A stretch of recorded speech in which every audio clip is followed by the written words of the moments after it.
Ever heard that old saying, "Sticks and stones may break my bones, but words will never hurt me"? Well, today we're diving into a biblical story that flips that idea completely on its head.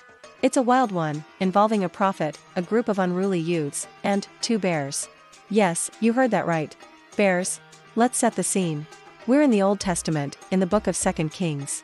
A powerful prophet named Elisha has just taken over from his mentor, the legendary Elijah. He's traveling from Jericho to Bethel, probably deep in thought, carrying the weight of his new responsibilities. As he's walking along the road, a large group of youths comes out of the town. Now, these aren't just little kids playing tag.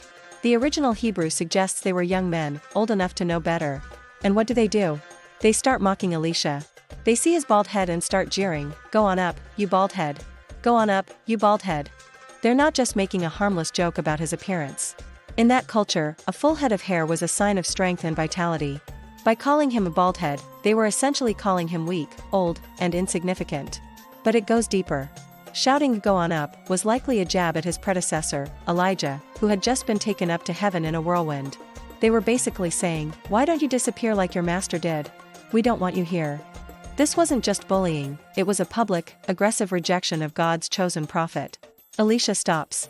He turns around, looks them straight in the eye, and in the name of the Lord, he curses them. What happens next is shocking. Suddenly, out of the woods, 2 female bears appear. And they maul 42 of the youths. The jokes stop. The laughter ends. Silence. Now, I know what you might be thinking.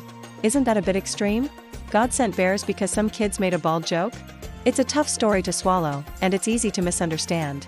This wasn't about God being overly sensitive about baldness. It was about the serious nature of disrespecting those who represent God.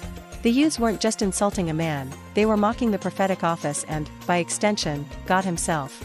Their actions were a symptom of a much deeper spiritual rebellion in the town of Bethel, which had a history of idol worship.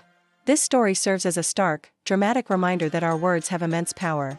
They can build up or they can tear down. And showing contempt for spiritual authority has serious consequences. It's a lesson that what we might see as a harmless joke can be deeply offensive and carry a weight we don't fully understand. It challenges us to think before we speak and to treat others, especially those serving God, with respect. So, what do you think about this story? Is it a lesson in respect or a divine overreaction?